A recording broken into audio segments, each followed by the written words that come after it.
também compartilhar com vocês o assunto dessa noite, e toda palestra que eu trago é antes algo que me faz pensar, me faz refletir se eu estou conseguindo aplicar aquilo também na minha vida, e faz com que eu renove também o meu propósito, né? É um crescimento diário que a gente tem junto.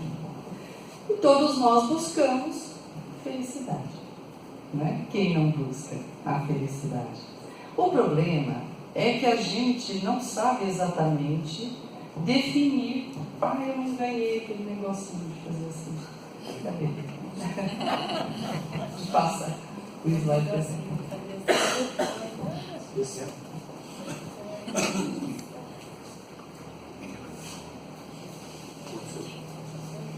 Então, eu falei, tá.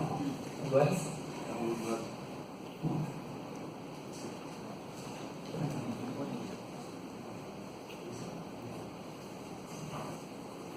O para frente é para frente, o para trás é para trás. A pessoa tem dificuldade de entender.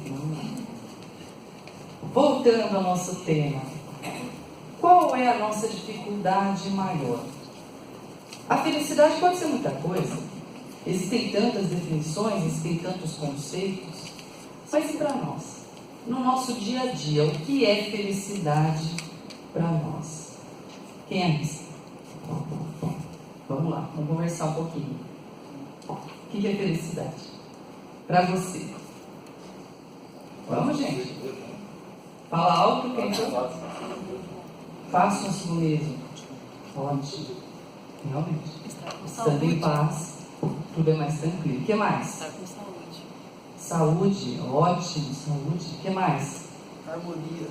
Harmonia. O que mais? Família. Família. Família? Estar bem com a gente e com os outros. Estar bem com a gente e com os outros. Isso inclui a família. Com certeza. Quando a gente não está bem, em família nada está bem. Né? Não tem como ser feliz. O que mais? Que nos dá prazer. Hã? Que nos dá prazer. Que nos dá prazer? Sim. Sim, faz parte.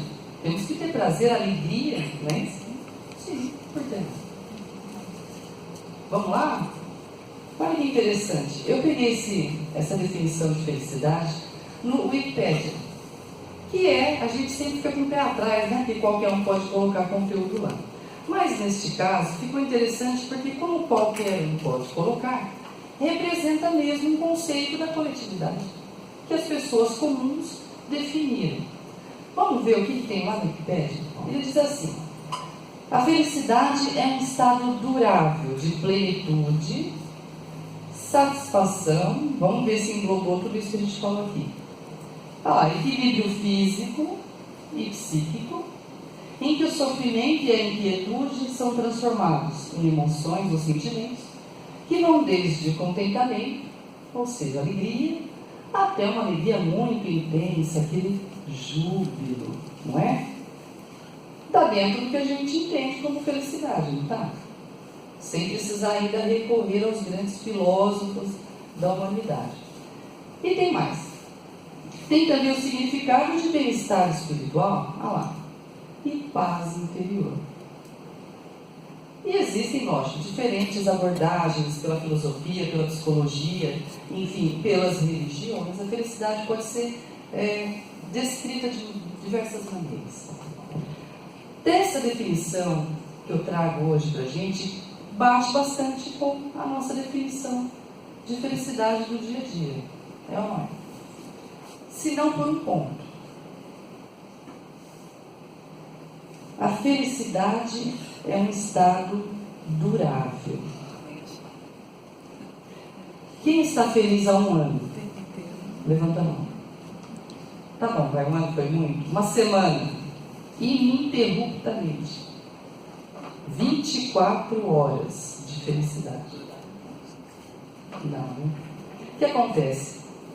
A gente ainda acredita neste conceito de que a felicidade é um estado durável de plenitude, duradouro, eterno. E é aí que está a pegadinha. E é isso que nós vamos descobrir e conversar um pouco na noite de hoje. Nós podemos sim viver todas essas sensações de felicidade, expressões da felicidade, mas vamos tirar fora da nossa cabeça, da nossa crença, de que nós temos que ser felizes todos os dias, o tempo todo. É uma pressão social até que se faz sobre a gente, e é absolutamente impossível de dar conta disso. E para que a gente vai botar uma pressão tão grande, e aí vai nos atrapalhar o nosso equilíbrio, e a gente não consegue ser feliz? Ok? Vamos combinar isso? Felicidade não é durável, são momentos. Legal? E aí, nós temos aqui uma visão das religiões. Vamos buscar no nosso cristianismo, né, nas virtudes evangélicas de Jesus. Ok. O que Jesus nos deixou no Sermão da Montanha? Um roteiro absolutamente claro de como ser feliz. Não é? Bem-aventuranças, bem-aventurados, sinônimo aí de felizes. E Jesus, com sua sabedoria maravilhosa, nos convida às suas virtudes e diz: bem-aventurados os humildes de espírito. Por quê? A humildade, ela faz com que a pessoa perceba o seu real tamanho dentro de todo um contexto em que ela está inserida. Ela não se entende maior do que realmente é. E às vezes, ou talvez até ela seja, mas ela se coloca de maneira a servir. O humilde tem satisfação de servir. Ele quer mais servir do que o outro o sirva. E na medida em que ele deseja servir, e isso deixa a pessoa satisfeita e feliz, eu pergunto, a decisão de servir é de quem? Da pessoa. Então ela tem condições de decidir ser feliz. Porque realmente ele consegue no dia a dia esperar menos, exigir menos, agradecer mais, pelo simples fato de que, servindo, ele entende que ele é parte da grande obra da criação e ele contribui com Deus nessa nossa trajetória.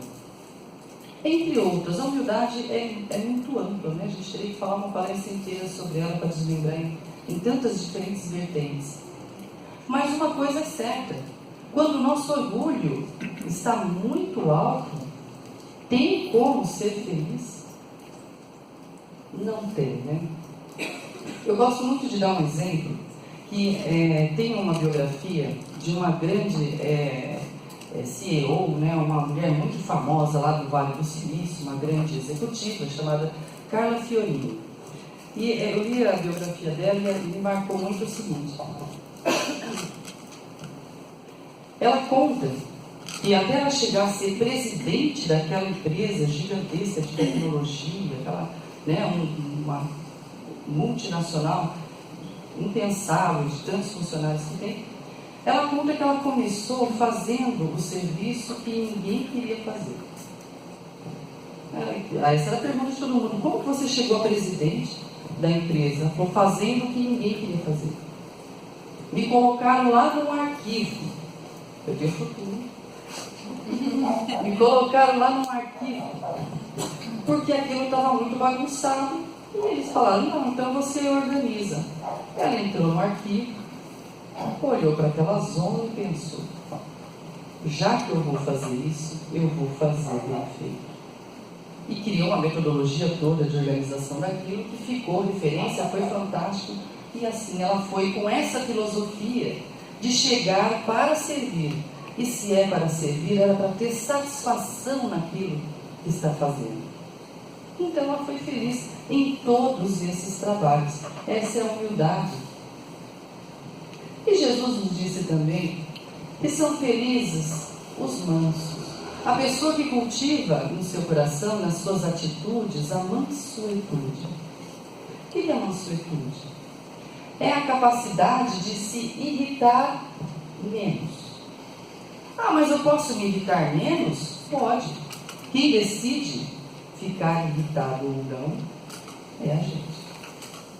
É absolutamente dentro do nosso controle. Porque nós podemos estar irritados por N motivos. Porque estamos com sono, com fome, por hormônios, por falta de algum remédio. Ou, enfim, nós conhecemos os nossos gatilhos. Então eu posso controlar essa irritação. Eu posso me irritar menos e me magoar menos com o que as pessoas me dizem. É ou não é? Eu posso escolher me magoar muito com uma coisa que eu ouvi. Ou eu posso escolher não me magoar e pensar, bom, às vezes ela colocou mal essa frase. Eu posso escolher essa interpretação. E é isso que Jesus nos dizia. Quer ser feliz? Escolha melhor. Escolha os seus sentimentos, as suas emoções. Escolha magoar-se menos, né? Por quê? A mansuetude é a mãe da paciência. Não tem como sobreviver na Terra se você não desenvolver a paciência. É ou não? Se nós não desenvolvermos paciência, nós vamos morrer cedo. Porque a irritação despeja toxinas no nosso organismo, veneno, e a gente passa mal mesmo. Então, queremos ser mais felizes? Jesus deu o caminho, não é difícil. Vamos nos irritar menos. É difícil? Ele nunca disse que seria fácil, né? Mas ele disse que é possível. Ok, e Jesus disse também que felizes são aqueles que são misericordiosos, aqueles que olham para o outro com compaixão. Quando eu olho para o outro e enxergo nele a dor que o outro está sentindo, existem vários reposicionamentos que a gente acaba tendo nesse momento. Primeiro, você diminui a sua dor porque você percebe que a dor do outro muitas vezes é absurdamente maior. Se coloca à disposição e assim fazendo se sentir útil. Portanto, olhar o outro com compaixão, inclusive, ajuda a se magoar menos quando este outro fala assim ou assado. Não seremos mais felizes olhando para o mundo e enxergando que somos tão abençoados todos os dias e que podemos fazer parte da solução no sentido de construir uma sociedade melhor? Nós podemos fazer parte do problema, mas podemos fazer parte da solução. Isso não é gratificante? Não nos dá satisfação? E satisfação é sinônimo de felicidade também, dentro daquela conceituação de Jesus? Pois bem, Jesus nos fala ainda: bem-aventurados os puros de coração, felizes aqueles que têm o coração puro, felizes aqueles que não enxergam o mal, ou que escolhem não enxergar o mal. O mal não no sentido de não ser prudente em relação às situações do cotidiano, mas ele disse não esperar o mal, que o mal aconteça, ou evitar olhar o mal que há no outro. Todos nós somos universos de valores. Todos nós temos uma trajetória com quantas vivências na Terra, fora da Terra, quanto aprendizado, quantas dores já passamos. E nós temos que lembrar que, mesmo aquelas pessoas com quem a gente tem dificuldade de relacionamento, ela também tem o seu lado bom, porque nessa trajetória de aprendizado, ela também desenvolveu muitas virtudes dentro dela. Assim como nós temos muitas virtudes, sim, e muitos defeitos ainda, imperfeições, temos muito a melhorar. Mas nós escolhemos olhar para a imperfeição do outro ou para a virtude que ele já tem. Nós escolhemos olhar para a imperfeição dos nossos filhos ou para o que eles têm de bom? Dos nossos pais. Então vejamos que a pessoa que olha sempre para o lado bom, ela enxerga que a bondade é uma realidade, certo? Ela está ali, ela é presente. Portanto, ela é mais otimista também. E ela tem mais esperança. Porque ela sabe que se o bem existe e ela enxerga, outras coisas boas que ela almeja também vão acontecer no seu devido tempo. Eu diria, minha opinião particular aqui agora, que essa dica, vamos dizer assim, esse ensinamento de Jesus talvez seja o mais forte para a nossa percepção de felicidade. Não tem como sentir paz de espírito, como nós falamos, se a gente imaginar que o outro quer puxar o nosso tapete o tempo todo. Quem dorme tranquilo desse jeito? Não tem como. E é um exercício olhar para o bem que está no outro, olhar para o bem que a sociedade já tem. Nossa, temos crise, temos muitos problemas sociais, políticos, é verdade. Mas também temos muitas coisas boas. Temos muitos avanços já conquistados. E nós precisamos enxergar com os olhos da criança, que vê a parte boa de cada coisa. E isso é satisfação, é equilíbrio, é felicidade. Felizes os pacificadores, aqueles que buscam o entendimento e a compreensão. Diferente do manso. A mansuetude é como nós lidamos com o conflito que vem até nós. O pacificador, o problema não é dele, o conflito está acontecendo lá. Mas ele olha para o conflito e pensa, eu posso ser útil na pacificação dessa situação? Ou eu vou deixar? Isso não faz parte de mim. E na medida em que ele pode, de alguma maneira, interferir, colocar um paninho quente, entrar no deixa disso, ele se sente feliz por ter feito parte de uma solução para a paz. Não vale entrar no conflito para piorar o problema, né? Mas percebem como a gente pode escolher ser mais feliz? Através da maneira como nós percebemos o mundo, escolhemos os nossos comportamentos. Está aí a visão de Jesus, nosso mestre amado. Algumas delas, o nosso sermão da montanha, ele é um pouquinho mais comprido. Na minha opinião, ele resume praticamente toda a lei de amor, toda a moral evangélica está ali. E eu selecionei essas cinco virtudes por serem as que mais interferem no nosso equilíbrio. A gente realmente precisa buscar.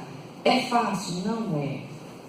Mas é possível. O difícil é se a gente não soubesse qual é o caminho. Eu preciso ir para uma cidade e não tenho ideia de que caminho que eu vou pegar. Aí é complicado, não é? Mas Jesus disse, não, o caminho é esse. Agora é a nossa dificuldade de, será que eu vou a pé? Será que eu vou de bicicleta? Será que eu vou de carro? Nós vamos fazer a nossa caminhada para sermos mais felizes, ok? Então vamos lá. O que é isso? Esse estudo meu, essa palestra, ela já tem um tempinho atrás, e na época eu tinha visto um estudo feito nos Estados Unidos com jovens da geração Y. Os nossos jovens, nascidos aí por volta dos anos 2000. E eu achei muito interessante um estudo feito pelas empresas de RH, recursos humanos. Porque esses jovens, uma vez inseridos no mercado de trabalho, eles se diziam infelizes.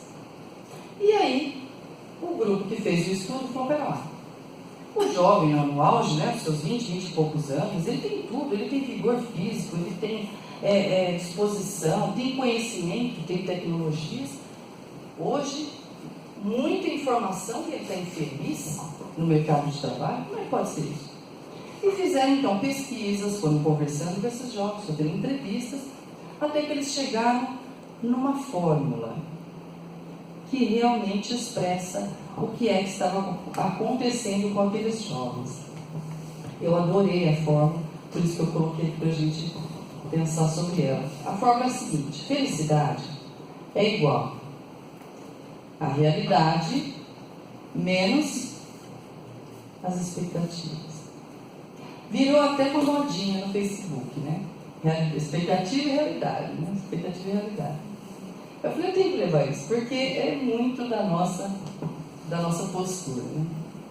Vamos lá, para quem é bom de matemática, é uma fórmula. A felicidade. Se a realidade, se esse valor aqui é maior, a conta é positiva, certo?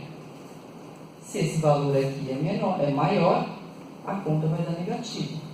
Como a maioria, não sei se vocês têm facilidade para matemática, eu não tenho, então eu desenhei. Vamos lá, para ficar mais fácil. Pois bem, vamos imaginar que a realidade me traga tudo isso de acontecimentos, de situações, coisas, vivências. Mas eu só estava esperando isso. Que conta que é essa? Estou feliz? Estou feliz, não é? Eu esperava pouco e a vida trouxe mais. E quando a situação é contrária? Olha, eu esperava isso aqui, mas a realidade foi isso aqui. E aí? E aí ficamos infelizes, né? O estudo com os jovens praticamente chegou nessa fórmula. Por quê? Porque a geração Y, de uma maneira geral, eles têm uma expectativa altíssima em relação ao que eles querem alcançar. Eles querem alcançar tudo muito rápido. E não é assim que as coisas funcionam, né? Mas vamos lá, e nós? Como será que estão as nossas expectativas? Vamos lá? Em relação à família, por exemplo. Bom, a gente quer que todos se amem, né? Todos da família se amem, sejam sorridentes e gentis o tempo todo, ninguém de cara feia. É aquela família margarina, né? Que é uma alegria passar no tempo. Uma coisa impressionante. Nós queremos filhos perfeitos, fisicamente falando, com a saúde de ferro, né? Absolutamente responsáveis, sabem fazer boas escolhas na vida, que sejam bem-sucedidos nas escolhas que fazem, que sabem fazer bem e que sejam amorosos conosco. Não é isso que a gente espera? E quanto aos pais, também queremos que os nossos pais sejam perfeitos, dedicados, que façam tudo pela gente, carinhosos, disponíveis, né, na hora que a gente precisar. Não é isso que a gente quer? Gente, qual é o tamanho dessa expectativa? Nem cabe aqui, né? Mas a gente tem, né? Porém, o que acontece? Existe uma coisinha chamada realidade. E o que é que a realidade nos traz? Diferenças e conflitos. No dia a dia, nós temos dificuldades de relacionamento em família, sim. Muitas vezes, nós recebemos aquele espírito mais rebelde como filho. Somos, às vezes, mais rebeldes, enquanto filho, ou pai, ou mãe.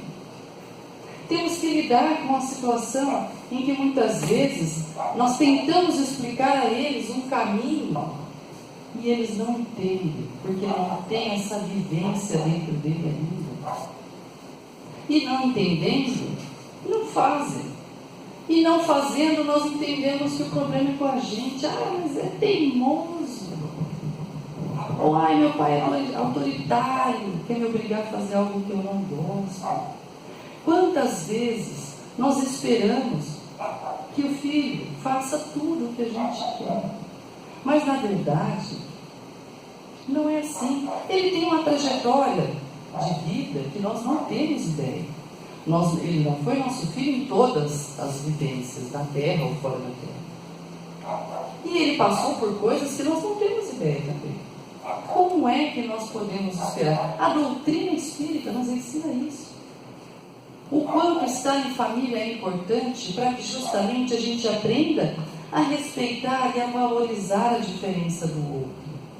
Olhando talvez para aquilo que ele tem de bom, Porque dentro dessa realidade, nós vamos o quê? Viver infelizes, já que a expectativa era outra? Não, gente, vamos buscar lá. Qual é o caminho? Nós não vimos qual é o caminho? Vamos lá. Vamos buscar pureza de coração na hora de lidar com os nossos amados, sem esperar que tudo que a pessoa faz é para provocar, por exemplo, né? Quando o conflito já vem acontecendo, né? A humildade, né? Muitas vezes existem relações de poder que nós utilizamos dentro da família, quando na verdade o que precisa é o amor, é o cuidado. Então ser humilde muitas vezes para dizer, olha, eu acho que eu estive errado em tal situação, me desculpe. Isso conserta, isso faz com que a gente viva mais feliz em família. Porque o que nós buscamos? O equilíbrio, a harmonia, não foi assim? Alguém disse harmonia? E não tem como ter harmonia se nós não buscarmos enfrentar os conflitos com menos irritação, diminuindo realmente as razões. Muitas vezes o problema é pequenininho, não tem importância que foi a milésima meia jogada no chão, não é? Dá para deixar para lá, dá para conversar com mais tranquilidade, com menos irritação. Então vamos fazer isso, porque queremos ser mais felizes. Então temos que trabalhar em nós, lidar com os conflitos. Então vamos lá. Podemos tirar. Tem uma situação que eu gosto muito de comentar, né? Que são as doenças genéticas ou oportunistas, que muitas vezes acontecem na nossa família. Nós esperamos muito que Deus, a espiritualidade, enfim, que a nossa família seja absolutamente perfeita, fisicamente falando. Bom, pela ordem natural da vida, provavelmente a nossa saúde ela vai, né, decrescendo com o tempo, faz parte. E quando nós recebemos uma criança que já tem uma doença muito grave, e temos que nos dedicar a ela diuturnamente. Por isso nós não vamos ser felizes nunca. Por isso esta criança não pode ser feliz. Ou se nós pensarmos que Deus está utilizando a nós como trabalhador da sua seara, nos convidando a contribuir para este trabalho de harmonização com este espírito que já está passando por uma prova muito difícil, e que nós somos convidados a colaborar com aquilo que podemos, para que esse espírito seja um pouco mais feliz, de uma maneira muito mais satisfatória de entender o sofrimento. Essa mudança de perspectiva em relação à dor é que é, talvez, o segredo da felicidade. Entendermos que não é porque dói que não possamos estar satisfeitos de fazer parte da solução naquele momento. E se estamos satisfeitos, se deitamos a cabeça no travesseiro, tranquilos, felizes por termos colaborado, então podemos nos sentir felizes sim. Vamos tirar essa expectativa fora. Nós sabemos que vamos viver essas situações, estamos na Terra para isso. A família é para isso, para essas harmonizações dos problemas do passado, né? Que nós temos aí vínculos afetivos para resgatar. Então vamos lá. Eu gosto dessa frase de Joana de Ângeles que diz assim: a família é, antes de tudo, um laboratório de experiências reparadoras. Ou seja, é um laboratório que tudo acontece, não é? Na qual a felicidade e a dor se alternam, planejando a paz futura. Se nós tivermos como expectativa que vai ter dia de dor mesmo, e vai ter dia de paz no nosso dia a dia. Se a gente tiver isso como claro, expectativa clara. Nossa, como é que Como você imagina a tua família? Ah, tem dia que está tudo bem, tem dia que está uma doideira lá em casa. Bom, faz parte da tua expectativa isso. Quando a realidade trouxer as diferenças e conflitos, como é que vai dar aquela conta? Está tudo certo. Não vai ter aquela frustração nos causando tanta dor. Ok? Então vamos lá. Na profissão, o que a gente espera da nossa profissão, né, do nosso trabalho, do dia a dia aqui na Terra? Ué, a gente quer ser bem sucedido, bem remunerado e reconhecido, só isso. Só isso. Né? Faltou alguma coisa aqui? Não, né? Gente, olha o tamanho dessa expectativa. E olha o perigo dessa expectativa. Olha o perigo. Quem é que vai me dizer se eu sou bem sucedido? O outro. Quem é que vai me reconhecer? O outro. Quem é que vai me remunerar bem ou mal? O outro. Como é que nós vamos ser felizes colocando a nossa felicidade na mão do outro? Gente, não tem como, e aí vem a realidade, né? Para dar aquele banho de água fria na gente. Não tem jeito. Tudo bem, queremos ser bem sucedidos e reconhecidos, podemos até colocar como metas para trabalharmos isso em nós. Mas precisaremos nos dedicar a isso. Estudar, né? Ganhar conhecimento, fazer cursos cada vez mais. Hoje a informação não falta. E é necessário que tenha, né, muita informação técnica e da sua área. E vamos investir tempo para isso. Ninguém nasce sabendo, não tem como. Temos que trabalhar no nosso relacionamento interpessoal na empresa, no trabalho, né, com as pessoas. Não adianta chegar com a sua maneira de ser impondo e falar agora o povo que se vira para se relacionar comigo. Não dá para ser assim. Essa é a realidade. Simples assim. E não adianta esperar que alguém venha bater a mão no seu ombro e falar assim, olha, parabéns. A motivação é pessoal. Não tem como. Porém, qual é a boa notícia? A realidade vai exigir que eu faça todo esse investimento. Porém, eu posso fazer isso. Ou não? Quem decide? Eu decido. A gente decide. Aí nós começamos a puxar a felicidade do nosso lado. Vamos tirar isso da mão do outro. Mas como? Quando eu pergunto como, eu gosto de trazer algumas imagens, né? Eu vou ver se eu acrescento nessa palestra. Quando eu pergunto como, vamos todo mundo imaginar um caminho, uma estrada, cada uma tem uma na sua cabeça aí, né? Uma referência.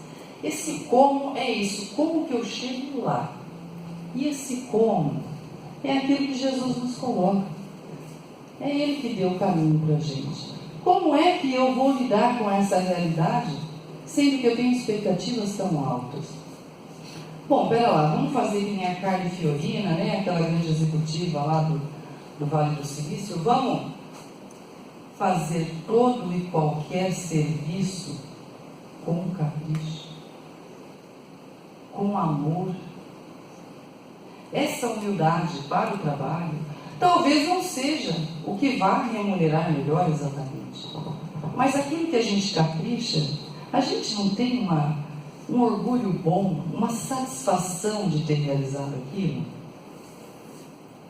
A gente não reconhece que aquele trabalho ficou uma beleza. Eu costumo dar um exemplo, até faz tempo que eu não mexo nisso, mas eu gostava muito de bordar ponto cruz. Não sei se aqui alguém borda, alguém borda? Ufa, pensei que estou velho, só eu que bordo, né? Enfim, vamos lá. Quem faz ponto cruz sabe que o avesso perfeito é uma neurose na cabeça da mulher, né? Por quê? Na frente, a linha tem que fazer um X. E atrás, ela tem que ficar religiosamente paralela. Não pode ter um nozinho e nem uma linha passando atravessada para lá e para cá. E você tem que trocar de cor. Então, assim, Você pensa que a mulher está lá fazendo seu bordadinho, pensando na morte da bezerra, ela está pensando 1 quadradinho, 2 quadradinhos, isso eu vou ter. É uma matemática lascada para ser bordada. É uma é. E aí, eu inventei de pegar logo uma toalha de banho para bordar. Nossa Senhora! Foi praticamente, acho que eu levei quase 2 anos para terminar aquilo e uma tendinite depois de ficar manuseando o negócio. Mas eu fiquei obcecada pelas flores lindas que eu achei na revista, eu quero fazer isso. E aquilo virou uma coisa de realização pessoal. Eu tenho que fazer. Eu quero fazer este bordado. Bom, levei lá os meus 2 anos bordando e desmanchando e perguntando para todo mundo, para as pessoas que já faziam bordado, como é que você faz um desse perfeito? Como é que você fez o nó? Como é que você escondeu o nó? Enfim. Quando eu terminei o bordado, a toalha não era só uma toalha de pano, gente, vocês vão desculpar. Era uma obra de arte. Eu guardei, ninguém vai usar. Ninguém vai usar essa toalha. Aí eu olho para ela, até hoje, eu deixei usar, lógico, né? Porque eu queria pôr ela no banheiro, bonitinha lá, né? E no fim todo mundo enxuga a mão, criança, enxuga o pé. Aí pronto. Mas enfim, até hoje eu olho para ela, surradinha que está, a toalha, que o bordado não desbota nunca, né? A gente sabe disso. E falo, gente, que coisa mais linda que ficou essa toalha. Fui eu que fiz. Alguém precisa falar que a toalha é bonita? Ou está bem bordada? Eu fico feliz só de olhar para ela. A gente tem que ter essa satisfação naquilo que a gente faz. Porque aí você não espera que o outro reconheça. Se ele vai reconhecer ou não, tudo bem, não precisa. Porque nós sabemos que fizemos aquilo com muito carinho, com muita dedicação. Isso é a humildade. Eu vou fazer bem feito. Quando eu coloco pureza de coração como um caminho para nós termos um bom relacionamento de trabalho, mudando agora um pouquinho, justamente no ambiente de trabalho, nós somos muito estimulados à competição, né? Existem empresas já de vanguarda, que já vêm trabalhando a ideia de que a cooperação é mais, né, é sinônimo de produtividade. Mas ainda não é a maioria. A maioria ainda estimula a competição, entendendo que isso seja produtividade. Pois bem, o que acontece?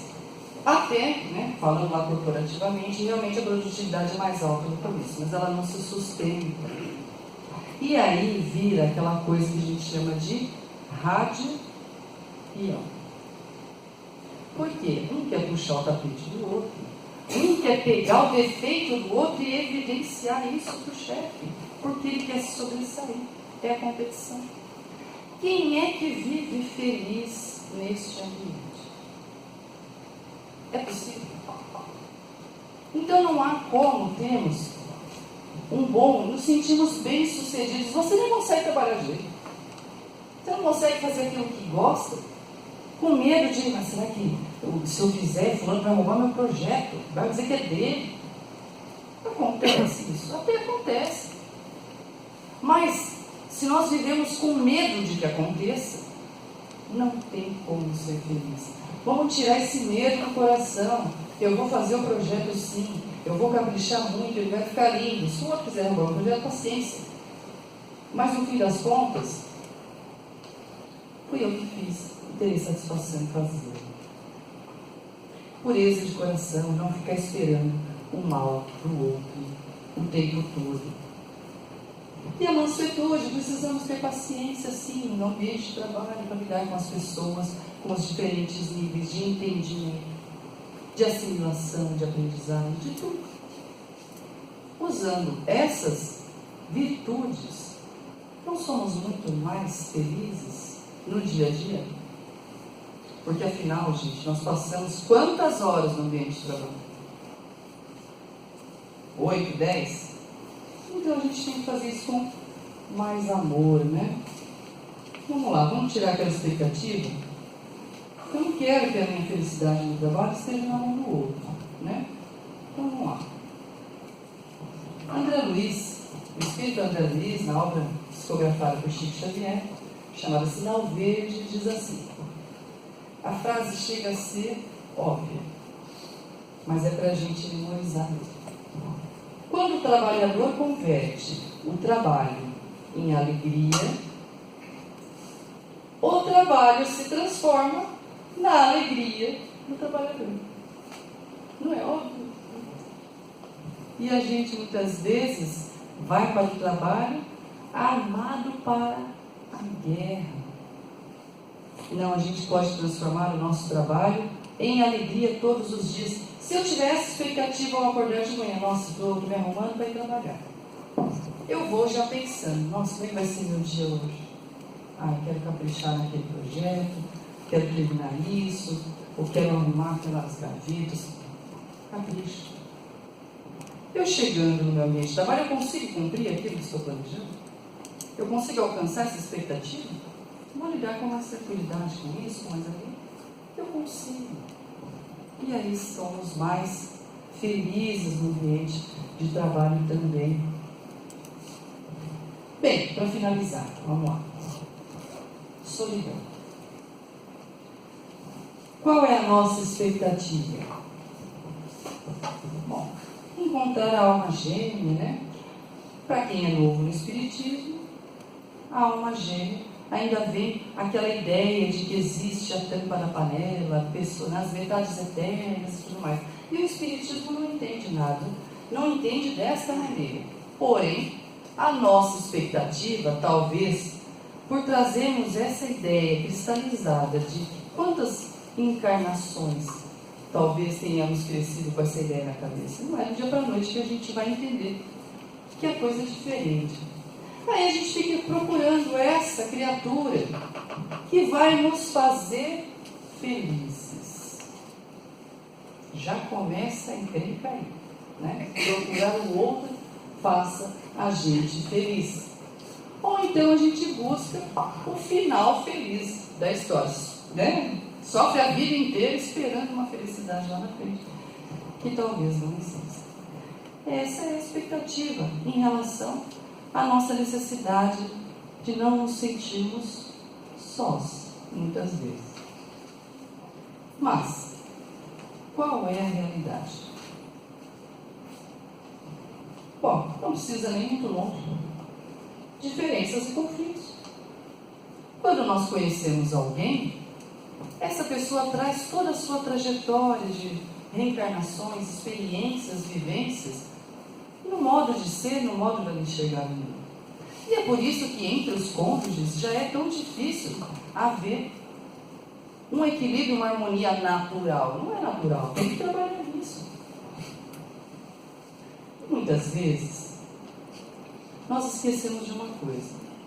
A solidão, ela dói quando a gente está pensando nela.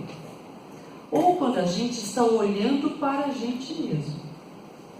Né? Eu costumo refletir sobre isso. Quando eu me sinto muito sozinho, eu olho e falo assim, eu estou olhando meu pé. Né? Preciso parar de olhar para mim. Se eu estou me sentindo solitário, eu estou fazendo falta para alguém. A solidão muitas vezes é a falta que nós fazemos para o outro, porque estamos centrados na nossa própria necessidade. Como lidar com essa realidade? Eu esperava que alguém me fizesse feliz, e agora sou eu que tenho que me posicionar para o outro? Opa, espera lá. Então vamos procurar o caminho como? Olha lá, falei o como, hein? Vamos imaginar a estradinha. E aí vem Jesus nos dizer. Aqueles que são misericordiosos, né? Que olham para o outro com compaixão, que enxergam a dificuldade do outro, a dor do coração do outro, ele para de olhar para si próprio, para se dedicar um pouquinho. E é impossível se sentir sozinho quando nós realmente estamos ocupados, estamos buscando soluções, estamos ativos, procurando fazer sempre parte de algo maior e melhor para a nossa comunidade. Tem como a gente ser infeliz se a gente está enxergando a felicidade que podemos proporcionar é pequenininha ao outro. Tem como se sentir sozinho. Quando nós fazemos companhia para o outro, percebemos que o outro é muito mais solitário que nós. Uma solitude porque sempre nós precisamos que os conflitos sejam lidados com mais mansuetude, pacificação, paciência no relacionamento a dois. Dá para esperar que o outro me faça feliz, sendo que eu não tenho um pingo de paciência? Não tem milagre, né, gente? A gente precisa colaborar para ser feliz, não é? Muito difícil esse caminho que Jesus nos deu? O que vocês acham? Ele quer que a gente que faça. É? Tá cada dia mais difícil? Não, ele quer que a gente que faça. Sem esperar do outro. A gente espera do outro, né, às vezes. E a gente, esse é o ponto. Esse é o ponto. Tudo isso que nós estamos discutindo essa noite, para sermos mais felizes, está na mão de quem? Está na nossa mão. Não é? Então chega da gente colocar expectativas altas e que dependem dos outros. Vamos trazer as expectativas para aquilo que nós podemos vivenciar com a nossa própria vontade. Isso chama-se protagonismo. Nós somos protagonistas da nossa história. Se a nossa história fosse um filme, quem está no papel principal? Nós. Quem é o roteirista desse filme? Escreve a história? Nós. Como é que você quer escrever a história do seu dia? Por que eu estou falando em dia? Porque nós vimos lá atrás que a felicidade ela não é duradoura. São momentos. E eu até posso planejar um dia tranquilo e ter alguns percalços ao longo do dia. Mas se eu ultimamente já tiver me preparado para estar um pouco mais mansa diante dos conflitos, eu vou me lembrar disso quando o conflito aparecer. E pode ter muitos conflitos, mas se nós conseguirmos resolvê-los ou passar por eles sem perder a serenidade, estaremos felizes. Vamos lá. Vamos trocar essa expectativa pelo amor de Deus. Jonas de Ângeles, na obra O Homem Integral, psicografia de Divaldo Franco, diz: o homem solidário jamais se encontra solitário. Então vamos levar essa frase de brinde para a gente pensar sobre ela. Estou me sentindo sozinho? Estou fazendo falta para alguém. Ok? Vamos lá. Para finalizar, quando eu estava fazendo a pesquisa desse tema felicidade, encontrei tantos assuntos, algumas vertentes e tal. Mas eu achei essa mensagem de André Luiz, lá na obra Vivendo o Evangelho, volume 1. E ele chama de a receita do Espiritismo para a conquista da felicidade. Eu falei, nossa, né? É a receita. Eu gosto de André Luiz porque ele é muito prático, né? Nas dicas que ele dá. Mas é uma receita para ser feliz segundo o Espiritismo. Então vamos lá. Ao invés de nós termos aquelas expectativas tão grandes, tão inatingíveis, vamos trocar para metas como essas que André nos coloca. E eu vou ler essas metas, vamos dizer assim, em forma de oração, finalizando o nosso estudo dessa noite. Ok? Mestre Jesus, que possamos ter em muitos dos nossos momentos paz na intimidade, compreensão na hora da dor, paciência na provação. Possamos ser tolerantes na convivência do dia a dia e praticarmos a caridade para com todos. Que tenhamos confiança em nós mesmos na hora da solução dos problemas. que não nos falte fé em Deus, Mestre Jesus, quando não souber o que fazer. Pai de amor, que haja entendimento em família em muitos momentos de nossa trajetória, porque saibamos perdoar as nossas ofensas uns aos outros, no dia a dia, deixar para lá. E que na hora da dificuldade tenhamos calma, para encontrar a melhor solução. Mestre de amor, que possamos cumprir com o nosso dever e deitar a cabeça no travesseiro com tranquilidade, sabendo que estamos fazendo um trabalho com alegria, todos os dias, com humildade no caminho, sabendo respeitar o outro, e também com desprendimento na hora da luta.